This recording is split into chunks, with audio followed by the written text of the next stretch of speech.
It's funny, how much we give to those we love. We think we're doing it because we want to, but after a while we realize maybe we've been doing it because we have to. And maybe we've been doing it for so long that we've forgotten how to ask for something in return. I've been asking my son, Ethan, and his wife, Sophia, for months now about their wedding. Every time I pick up the phone, every time I bring it up, I get the same thing: avoiding eyes, a change of subject, some vague, half-hearted promise that they'll tell me soon. Soon, they say. Soon I'll know the date. But it's never soon. And as the days turn into weeks, and then into months, my hope starts to fade, bit by bit. I try not to think about it. I try to convince myself that it's just a small thing, that they're probably busy with other things, but the more time passes, the more I wonder if they've been avoiding telling me on purpose. Every time I ask, they brush it off like it doesn't matter. And yet, it matters so much to me. It should matter. They're my family, my only child and his wife. Of course, I want to be part of their lives, to celebrate the big moments with them, especially the wedding, the moment when Ethan and Sophia would start their new life together. I've always been there for them. I've helped them when they didn't have enough for rent, when they were struggling to pay bills. I bought them furniture when their apartment was bare. I filled their fridge when they didn't have anything to eat. I didn't even think twice about it. It felt like my duty, like any mother would do for her child. I always believed that the love I gave them, the support I offered, would somehow be returned when it mattered most. And this wedding, this was supposed to be my moment too. A moment where I could finally feel like I was included in their happiness. I was excited. I thought finally, after all this time, I would be there, right in the middle of their celebration. But the months passed, and they kept avoiding the question. I couldn't understand why. Why wouldn't they tell me? What was the harm in just giving me a date? The uncertainty was eating at me. Was I being unreasonable for wanting to be part of something that was so important to them, or was it just too much to ask for? I tried not to think about it too much, but I couldn't help it. Every time I visited, every time I spoke to them, I kept waiting for the mention of the wedding, waiting for them to tell me when it was, so I could prepare, so I could be there, to be a part of it. But it was like they had forgotten, or worse, they didn't want me to be involved at all. After a while, I began to feel like I was no longer needed, like I had become invisible to them, even though I was the one who had always been there for them. I never expected them to give anything back, not really. I was just their mother. But I thought, after everything, after all the sacrifices I made for them, they would at least let me be part of this. I thought it was my turn to finally be included in their lives, in their joy, to see Ethan, my only son, stand at the altar. I had been there for all the tough times, so I thought, surely this day would be different, but I guess I was wrong. Then, one day, I finally decided I had enough. I called Sophia again. This time, I asked point blank when the wedding was. I couldn't take the waiting any longer. I needed to know. I needed to be a part of it, and I had to hear it from them, straight from their mouths. Sophia didn't hesitate this time. She told me they had already gotten married last year. Last year. She said it so casually, as if it wasn't something I should be upset about. We decided on a small private ceremony, she said. We only invited a few people. I felt like I had been slapped across the face. Last year? How could they have done this without telling me? Without even letting me know? I was speechless. It didn't make sense. They had been dodging the question for months, and now, suddenly, they were telling me it was already over, and I wasn't even invited? But that wasn't all. Just as I was processing the shock of their words, Sophia casually showed me the baby. "This is your grandson," she said. She handed me the child, and for a moment, I didn't know what to feel. Here I was, standing in front of my daughter-in-law, holding my grandchild, and I had never even known they had gotten married. I missed their wedding. I missed the birth of my grandson, and they never told me. It hurt more than I ever imagined it would. All this time, all these years of giving, and I was nothing more than an afterthought. I was nothing to them. That was the painful truth that hit me like a ton of bricks. I had been there for them through everything, and yet they couldn't even be honest with me about the most important day of their lives. I didn't know what to say. I didn't know how to react. But the pain was so deep, so raw, I could feel my heart breaking with every second. How had I gotten here? How had I ended up being so invisible to my own family? It wasn't just about the wedding. It wasn't even about the baby. It was about the realization that, despite everything I had done for them, I was nothing to them. Just a source of money. Just someone they could turn to when they needed help. But when it came time for me to be included in their happiness, in their big moments, I was left behind. And as I stood there, holding my grandson, I knew that something had to change. I couldn't keep giving to people who didn't even see me. I had given them everything I had, and in return, I had nothing but pain and emptiness. It was time to stop. Time to stop giving. Time to stop being used. It was time to take control of my own life. I couldn't believe what I was hearing. After all the months of waiting, after all the times I asked and was brushed off, here they were, casually telling me that they had already gotten married last year. It was like a punch to the gut. I felt the room spin for a second, my head swimming with disbelief. How could they do this to me? Sophia, with that same half-smile, said it so matter-of-factly, like it was nothing. We decided on a small private ceremony. We only invited a few people. Her words echoed in my ears. A few people. A small ceremony.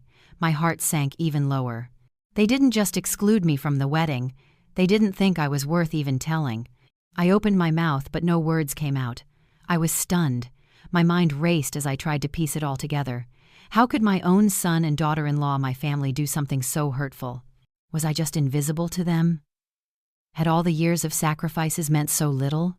Sophia must have seen the look on my face, the shock and the pain, because she quickly added, "But it wasn't personal, Claire. Really, it was just how we wanted it. It didn't help. The damage was done." Then, like it was the most normal thing in the world, she turned to me and gently held out a small bundle in her arms. "This is your grandson," she said, her smile widening. I looked down, and there he was, a tiny, precious baby boy. My grandson. I felt my chest tighten, my breath catching in my throat.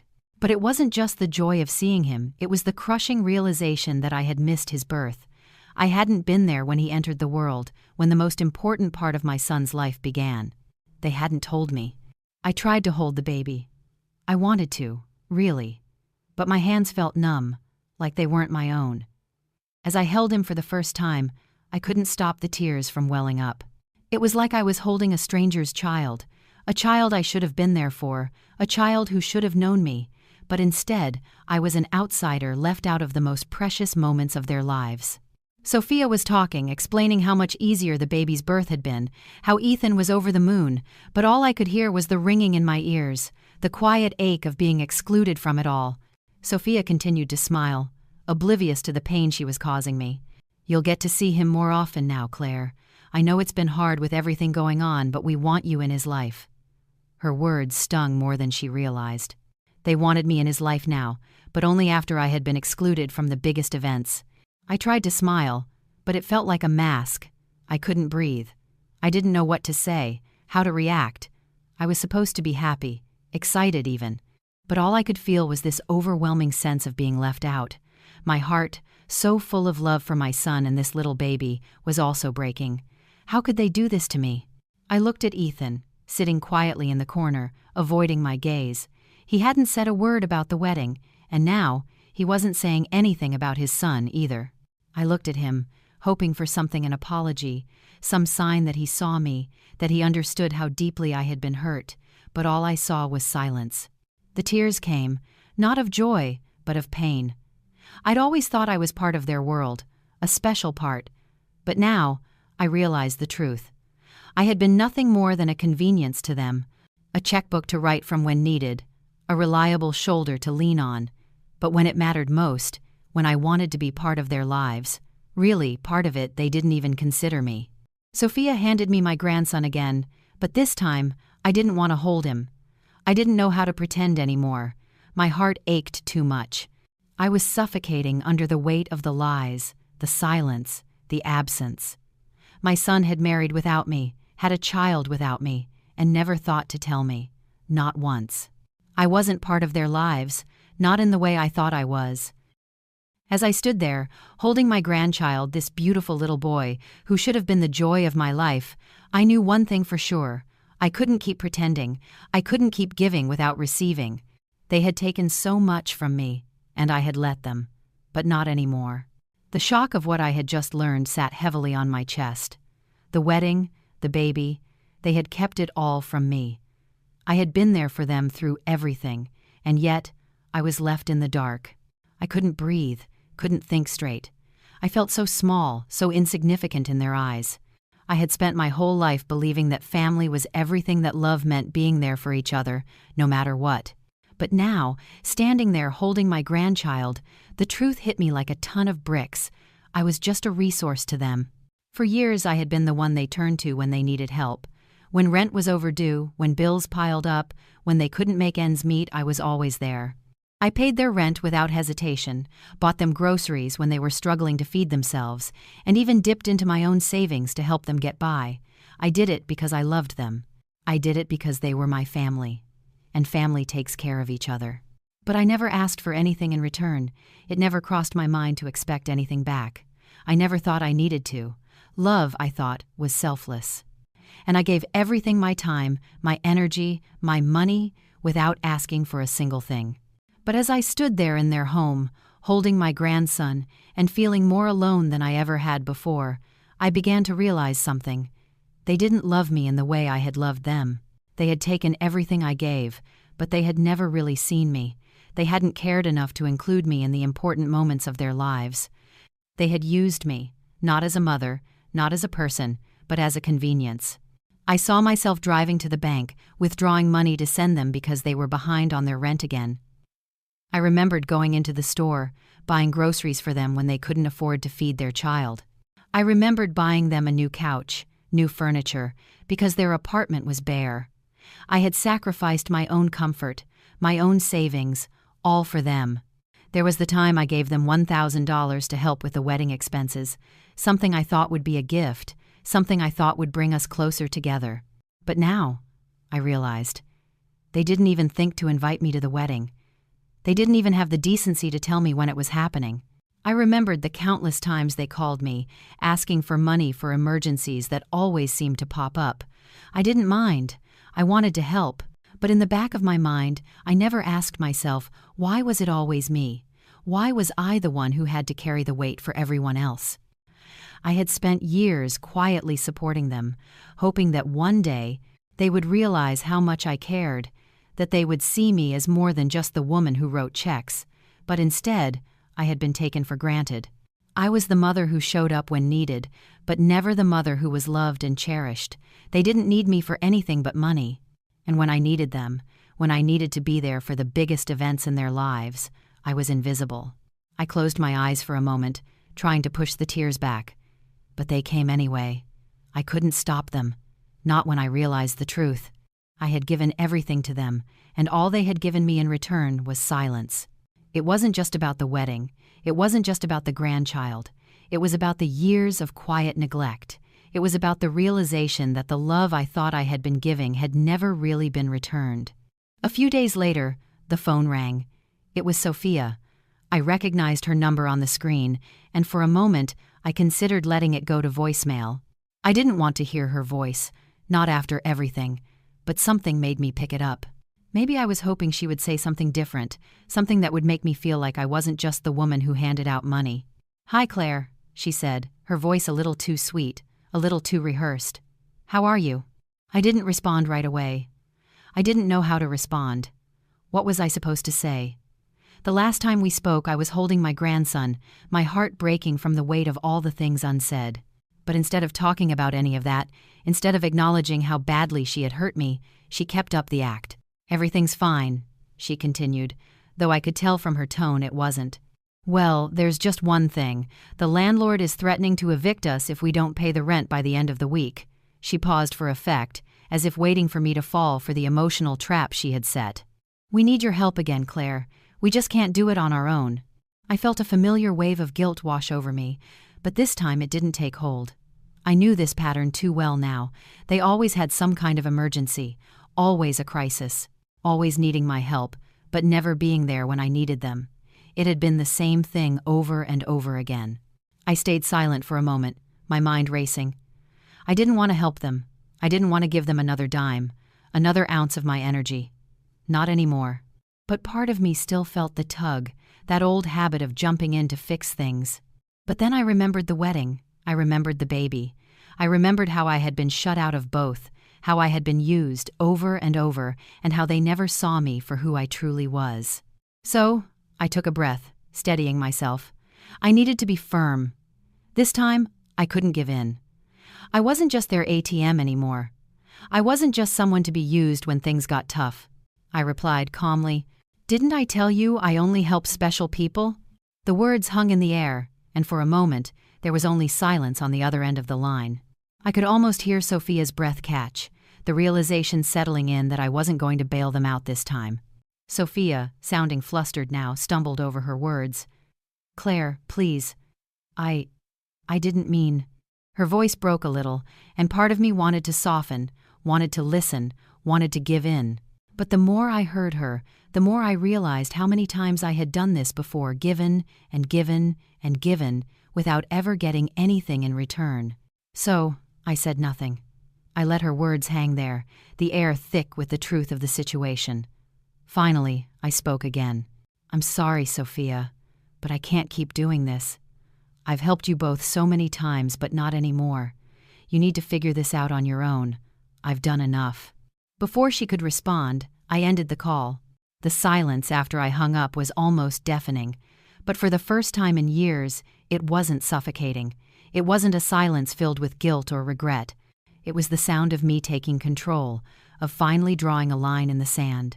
I sat down for a moment, my hands trembling slightly, but my heart strangely at peace. I had done it. I had finally stopped being the one who always gave. I had finally said no, and it felt freeing. I knew this wouldn't be easy. I knew Sophia and Ethan might try to manipulate me again. I knew they might try to make me feel guilty or pressure me into helping, but I couldn't go back, not after everything. I couldn't keep being the person who sacrificed everything for them while they treated me like I didn't matter. So, I made a decision. I wasn't just going to stop helping financially. I was going to stop letting them dictate my life, my happiness, my peace. From now on, I was going to live for me. As the days passed after the phone call, I couldn't stop replaying the conversation in my mind. I had told Sophia no. I had stood my ground for once. But there was a nagging feeling inside of me, a lingering sense of guilt. Had I made the right choice? Was I being too harsh? I thought back to all the times I had put their needs above my own. I remembered the countless trips to the bank, withdrawing money I didn't have, to help them pay their rent when they couldn't make ends meet. I remembered sending them checks for bills they couldn't pay, giving them money for their babies' things, buying their groceries when their fridge was empty. It became a pattern, a cycle I had fallen into without even thinking about it. But the more I thought about it, the clearer it became. I had spent so many years pouring my heart and soul into them, and what did I get in return? Nothing. No appreciation, no recognition. Just more demands, more expectations. They never saw me not for the love I gave, not for the sacrifices I made, not for the person I was. I was just a financial lifeline, someone they turned to when things got tough. I saw myself in my living room, late at night, writing another check for Ethan's rent. I saw myself at the store, buying diapers, baby clothes, food for their family, thinking that if I just kept giving, they would understand how much I cared. But every time I helped, it felt like I was just filling a hole that never got any smaller. No matter what I did, they never seemed to truly notice me. There was the time Ethan asked me for money for a new car because his old one broke down. He said he couldn't get to work without it. I gave him the money, of course. I always gave, without hesitation. And then there were the holidays, when I would cook their favorite meals, wrap presents for them, and hope that they'd show up to visit me. But more often than not, I was the one making the drive, the one showing up while they stayed home, too busy with their own lives to visit. The hurt began to grow, slowly at first, like a seed being planted deep inside me. I had been taken advantage of. I had given so much, and yet they never seemed to give anything back, not in a way that mattered. Sure, they said they loved me, but love wasn't just words, it was actions. It was about showing up, about being there when it mattered.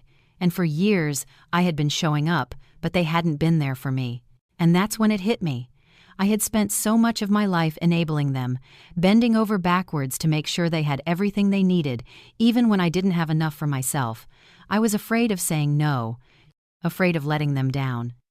But in doing that, I had been letting myself down. I had been letting them take more than I could afford to give. I had been giving pieces of myself away, bit by bit, and getting nothing in return. I had been too afraid to set boundaries, too afraid to admit that I deserved better, that I deserved to be treated with respect, not as a walking wallet. I couldn't keep living like this. I couldn't keep sacrificing my own happiness and well-being just to make sure they were comfortable. I had to stop enabling them. The thought terrified me at first. What would they think? What would Ethan and Sophia say? Would they be angry with me? Would they stop speaking to me altogether? But then I realized I couldn't keep living for them. I couldn't keep letting them dictate my life. I wasn't just a source of money, and I wasn't just a mother who had to do everything for her child. I was me. I was someone who deserved to live a life of peace and dignity. I deserved respect. So, I made a decision. I wasn't just going to stop sending money anymore. I was going to stop letting them manipulate me. I was going to reclaim my life. For the first time in years, I felt a glimmer of hope. I could be free, I could be independent. It wasn't just about stopping the flow of money, it was about reclaiming my independence, my peace of mind, and my self-respect. I didn't need their approval to feel worthy. I didn't need to sacrifice myself to prove I loved them. I had been doing it all wrong. It was time to change. I wasn't going to let them continue to use me. I picked up the phone and dialed my lawyer. It was time to make sure my finances were protected, time to make sure I had a plan in place to start living for myself. I was ready to take control, ready to start saying no, without guilt, without fear. The decision had been made. No more pretending, no more excuses. I wasn't going to be the same woman who had always given, who had always sacrificed for the sake of others. I was going to take control of my life, every part of it. It started with the little things, the first steps in what felt like a massive but necessary shift. The first thing I did was cancel the automatic transfers I had set up for Ethan and Sophia. The payments had been going on for years, without a second thought. Rent, utilities, groceries every month. I handed over my hard-earned money, no questions asked. But now, I stopped. I logged into my bank account and hit the cancel button. I felt a mix of relief and guilt. But mostly, I felt stronger. Then, I went to the hardware store. I had always trusted Ethan and Sophia with keys to my house, believing they would respect my space, my privacy. But now, I saw how wrong I had been. I wasn't going to wait for another surprise visit, for them to walk in whenever they wanted, to take what they needed. So, I changed the locks. It wasn't about being angry, it was about protecting myself. It was a simple step, but it felt like taking back control. And then, I called a security company. I had been putting it off for years, thinking I didn't need it. But the more I thought about it, the more I realized that I had been living in a house where I wasn't safe, not just physically, but emotionally. I needed to feel protected, and I needed to take steps to ensure that I was never caught off guard again. I set up a security system with cameras around the house, something that would alert me if anyone came too close without my permission.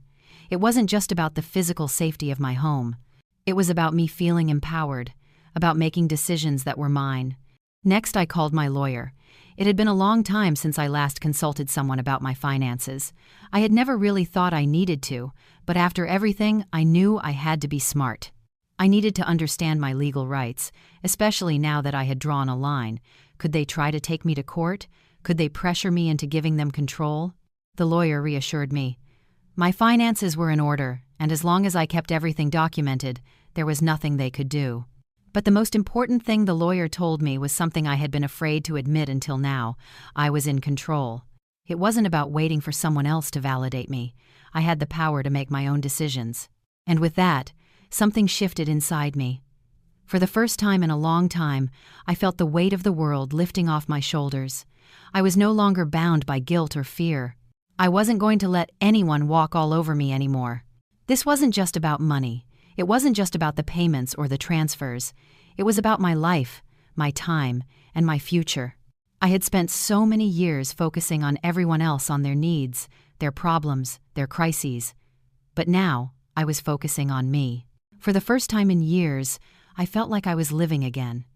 Like I had a say in my own destiny. I wasn't a passive participant anymore. I wasn't just giving and giving, hoping someone would see my worth. I was taking back my power. I was reclaiming my life. And that was something no one could take away from me.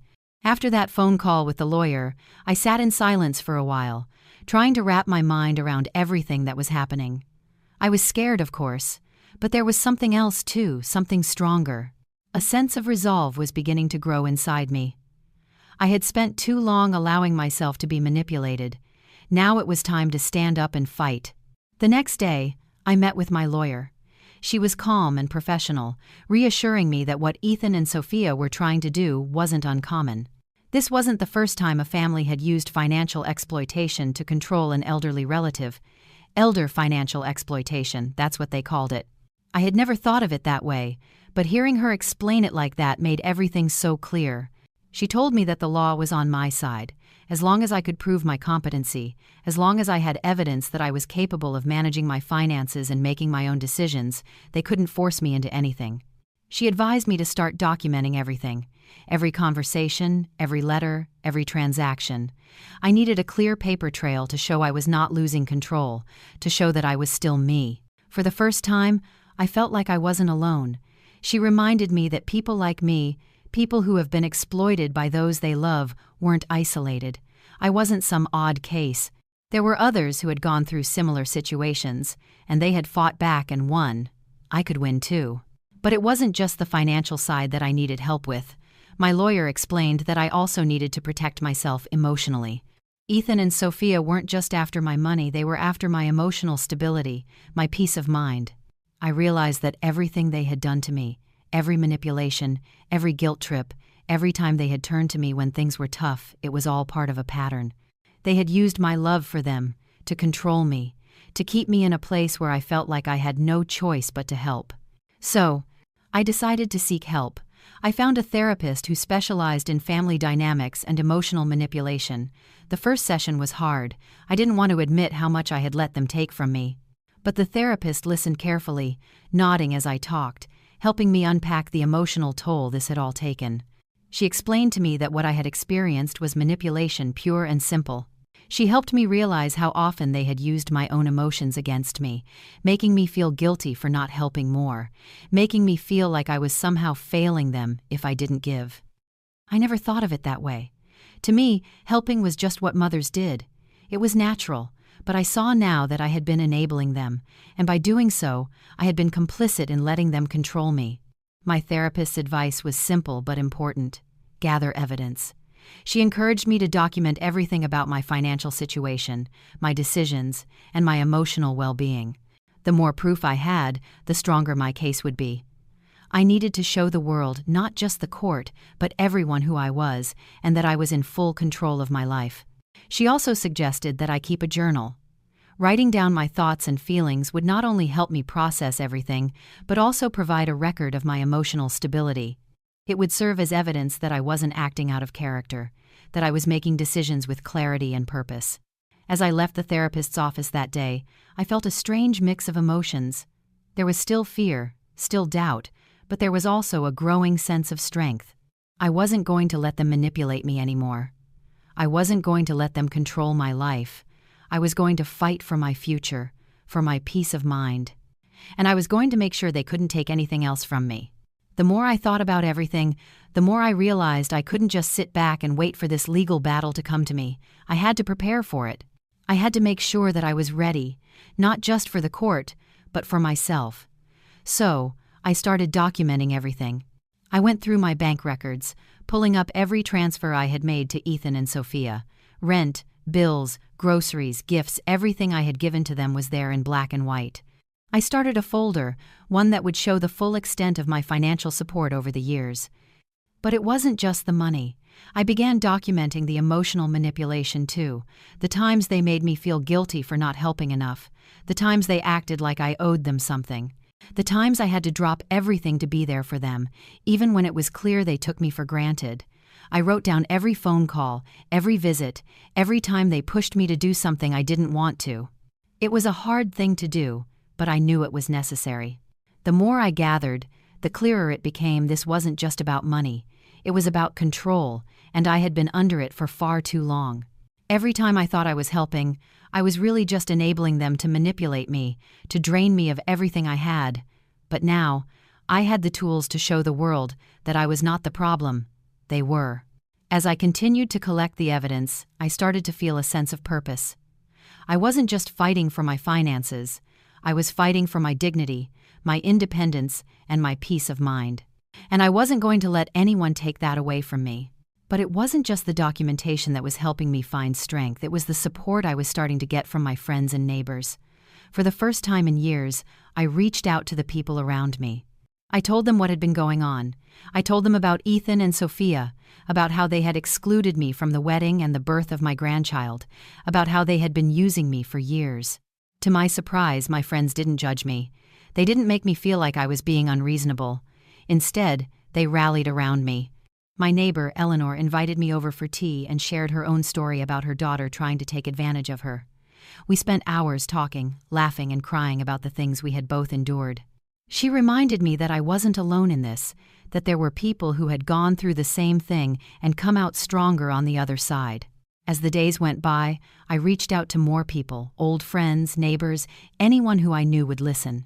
And with every conversation, I felt myself growing stronger. I wasn't alone. I didn't have to face this fight by myself. These people, who had always been there for me in small ways, were now my support system. They were my reminder that I could do this, that I had the strength to stand up for myself. I began to realize that standing up for myself wasn't just about getting back at Ethan and Sophia. It was about reclaiming my life, my self-worth, and my voice. I had spent so many years giving to them, sacrificing my happiness to make sure they were okay. But now, it was my turn. It was my time to focus on me. With my evidence in hand and my support system growing, I felt ready for whatever was coming next. I knew the road ahead wouldn't be easy, that there would be more emotional manipulation, more legal challenges, but for the first time in a long time, I felt like I had the strength to face it. I wasn't going to let them control me anymore. I was ready to fight for myself, for the future I deserved, and no one was going to take that from me. The day of the court hearing arrived, and I walked into that courtroom with a mixture of dread and determination. I had never imagined that it would come to this, facing my own son and daughter-in-law in a legal battle, but here we were. The courtroom felt cold and impersonal. Everything was formal. Ethan and Sophia sat across from me, their lawyer beside them. They looked different now, more like strangers than family. I could feel the tension in the air, thick and suffocating, but I refused to let it break me. This was my fight, and I wasn't going to back down. Ethan and Sophia's lawyer began, presenting their case with smooth words and an air of confidence. They claimed I was mentally incompetent, that I had been manipulated by outsiders, specifically by my lawyer and therapist, and that my recent decisions, like cutting off financial support, were proof that I was no longer in control of my mind. They painted me as a woman who couldn't think for herself, someone who had lost touch with reality. My heart raced as I heard them twist my decisions into evidence of irrationality. Every word they said made me feel smaller, like they were stripping away my dignity, my right to choose for myself. But then, my lawyer stood up, calm and confident, ready to present my side. The moment she spoke, I felt a sense of relief wash over me. She wasn't just fighting for my finances, she was fighting for my freedom. She started by laying out the truth. I was fully aware of what I was doing, and I had every right to make decisions about my money and my life. My lawyer carefully explained that the financial support I had been giving to Ethan and Sophia was voluntary and that I had every right to stop when I chose to. There was nothing irrational about wanting to protect myself. Then, one by one, witnesses were called to testify on my behalf. First, Eleanor, my neighbor, took the stand. She spoke about the times I had helped her and how I had always been in control of my finances. She spoke about our conversations, how I had been lucid, clear-headed, and strong, even when I was facing difficult decisions. Next, my therapist took the stand. She explained how she had helped me understand the emotional manipulation I had been subjected to, and how I had made the choice to stop enabling Ethan and Sophia's behavior. She testified to my emotional clarity and stability, stating that I was in full possession of my mental faculties. Finally, my lawyer called up another witness, a financial advisor who had worked with me for years. He provided a detailed account of my financial history, showing how I had always been responsible, and how my decision to stop the automatic transfers was a logical and prudent choice. He confirmed that I was more than capable of managing my finances, and that my actions had been based on careful thought and consideration. As I sat there listening to the testimony, I felt a quiet sense of pride. The people who spoke for me didn't just see me as a mother or a woman who had given too much. They saw me as a person who was strong, who had the right to make decisions for herself, and who had the strength to stand up for what was right.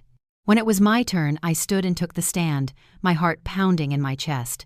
I had never felt more nervous in my life, but I spoke from the heart. I told the court about my sacrifices, how much I had given, and how much it hurt to be excluded from my son's life when I had always been there for him. I explained how I was not acting out of spite, but out of a deep need to reclaim my independence. I told them that I had the right to make my own choices, even if they weren't what Ethan and Sophia wanted. The judge listened intently, and after what felt like an eternity, he made his decision. He declared that I was mentally competent, that my decision to cut off financial support was within my rights, and that there was no need for a guardian to be assigned. When the judge ruled in my favor, I felt a wave of relief, of vindication. I wasn't crazy. I wasn't losing control. I was simply a woman who had made a decision to take care of herself, to protect her future, and to stop being used. Ethan and Sophia sat in stunned silence. There were no apologies, no acknowledgement of the pain they had caused. But I didn't need that. I didn't need them to admit their wrongs. The victory wasn't about them, it was about me. I walked out of that courtroom not just as a woman who had won a legal battle, but as someone who had reclaimed her life. For the first time in years, I felt free. The road ahead wouldn't be easy. There would still be challenges, still moments where I would have to reinforce my boundaries, but now I knew I could handle it. I had fought for my dignity, my independence, and I had won. For the first time, I felt like I could finally breathe again, and this time, it was for me. The courtroom was silent as I walked to the stand. My heart raced, but my legs felt steady beneath me. I knew this was my moment, the moment I had to speak my truth, not just to the judge, but to myself. It wasn't just about defending my financial decisions. It was about finally standing up for myself after years of being overlooked, manipulated, and used. I took a deep breath, looked at Ethan and Sophia across the room, and began. I've spent my life taking care of them, taking care of everyone. I paused, letting my words sink in. I supported them financially, I helped raise their child, and I gave them everything I had without hesitation. I gave them my time, my love, my energy, and my money. I never asked for anything in return because I believed it was what a mother was supposed to do. I believed that love meant giving without keeping score. I could feel my emotions rising, but I didn't let them overwhelm me. I had to keep going. But as the years went on, something changed. I started to notice that no matter how much I gave, it was never enough. It was never me they appreciated. It was what I could provide. And then, when it came time for the most important moments in their lives, their wedding, the birth of my grandchild, I wasn't even invited to be a part of it. I wasn't there when they said their vows. I wasn't there when my grandson was born. I was excluded, and I had to realize I wasn't just excluded from those events, I had been excluded from their hearts. I looked at the judge, making sure he understood. This wasn't just about money. This was about love, betrayal, and the truth I had finally seen. I have been more than generous with them, and I'm not ashamed of that. I did it because I love them, but I finally realized something. I cannot keep giving at the expense of my own well-being. I cannot keep being the one they turn to when they need help, only to be forgotten when I need them. I felt a rush of confidence build in me. This was my moment to take back what I had lost. I've made decisions recently that have shocked them, but they were not irrational decisions. I'm a mother, yes, but I am also a woman who deserves respect, not exploitation. I've spent years being treated like a tool for their convenience, and I will not allow that anymore. It is my right to decide when, how, and if I help. I will no longer be made to feel guilty for protecting myself. I paused for a moment, letting my words settle. I had said what I needed to say. I may be a mother, but I am also a woman with my own life, my own needs, and my own dignity. I've given everything I had, but now it's time to live for myself, to protect myself. With that, I sat back down, my heart still racing but my mind clearer than it had ever been. I had spoken the truth. I had taken back my power. The judge sat there, looking over the papers in front of him. his expression unreadable. I held my breath as the silence in the courtroom seemed to stretch on forever. My heart pounded in my chest, but I knew this was it. This was the moment that would determine my future.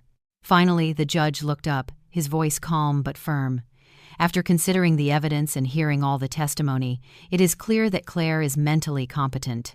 She has the right to make her own decisions regarding her finances and personal life. There is no need for a guardian, and I am dismissing the lawsuit. My breath caught in my throat. It was over. I had won. The weight that had been pressing on me for months, maybe even years, seemed to lift all at once. I had been fighting not just for my finances, but for my freedom, my dignity, and my right to live life on my own terms. And now, I was free. As I stood up, I could see Ethan and Sophia, sitting there in stunned silence. There were no words of apology, no recognition of what they had done, but I didn't need that. The judge's ruling was all the validation I needed. I walked out of that courtroom not as a mother who had been exploited, but as a woman who had taken back control of her life. I had faced my fears, spoken my truth, and won. As I stepped outside into the fresh air, I felt a sense of freedom that I hadn't felt in years. The world felt different somehow, lighter. For the first time, I wasn't just someone in the background of their lives. I was me, a woman, with her own voice, her own choices, and her own future. The sun seemed brighter, the air clearer. I was ready to live again, to pursue the things that mattered to me, not just the things that kept others comfortable. I knew there would still be challenges ahead.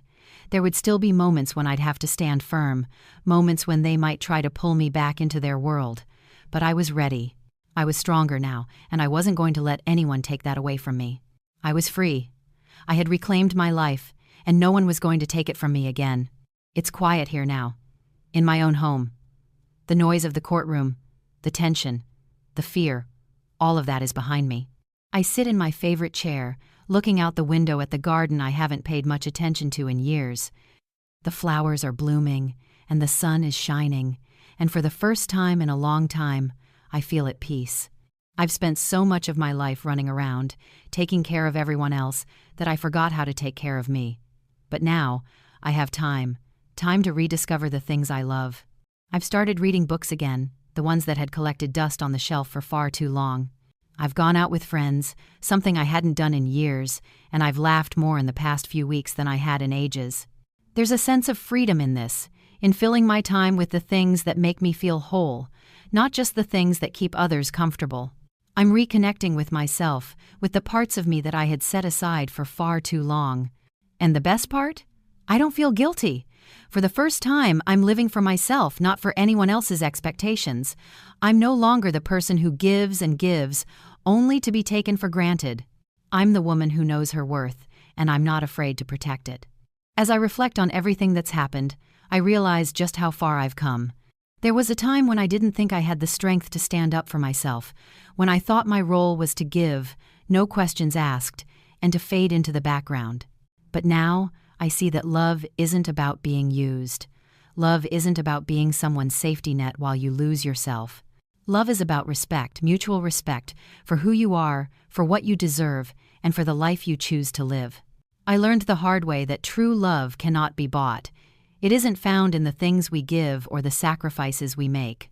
It's found in the people who see us for who we are, and who love us for it, not for what we can do for them. Looking back, I realized that this wasn't just about money or control. It was about finding my voice again, about reclaiming my dignity and understanding that I am worth more than I was led to believe. I have the right to live my life on my own terms, to say no when I need to, and to choose who I spend my time with. The lessons have been hard, but they've made me stronger. I've learned that setting boundaries is not only healthy, it's necessary for my happiness. I am worthy of respect, of love, and of peace. And no one, not even family, has the right to take that from me. So, as I sit here, watching the sunset, I feel a calm I haven't known in years. I've taken control of my life. I've broken free from the emotional and financial manipulation. I've found my strength, my voice, and my purpose. With a peaceful smile, I close this chapter, knowing that the future is mine to embrace. I'm ready for what's next, ready to live life on my own terms.